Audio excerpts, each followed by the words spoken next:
కూటమిలోని TDP గతంలో కన్నా ఎక్కువ కష్టపడుతుంది. అన్ని రకాలుగా ప్రయత్నాలు చేస్తూ ప్రభుత్వంలోని ప్రజల్ని సంతోషపెట్టడానికి ప్రయత్నిస్తుంది. దేశ రాజకీయ చరిత్రలో కనీ విని ఎరగని విజయం మొన్న ఎన్నికల్లో సొంతం చేసుకుంది. 175 స్థానాలకు గాను 165 సీట్లు కైవసం చేసుకుంది. అధికారంలోకి వచ్చిన ఏడాది కాలంలోనే సూపర్ 6 హామీలను అమలు చేస్తున్నారు. అమరావతి నిర్మాణాలు పరుగులు పెట్టిస్తున్నాయి. విశాఖకు ఐటీ పెట్టుబడులు తీసుకొస్తున్నారు. అయినప్పటికీ కూటమి ప్రభుత్వంపై ప్రజల్లో వ్యతిరేకత పెరుగుతుండడం పట్ల టీడీపీ అధినాయకత్వానికి నిద్ర పట్టడం లేదు.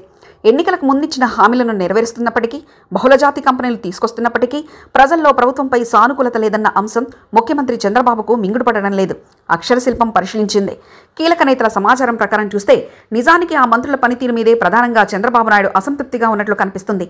అంటే మంత్రులు ఎవరూ పనిచేయట్లేదని కాదట, పనిచేస్తున్నారు, కానీ ఆ స్థాయి చంద్రబాబు అనుకున్నంత మేర పర్ఫార్మెన్స్ మాత్రం రావట్లేదని అక్షరశిల్పం పరిశీలనలో తేలింది.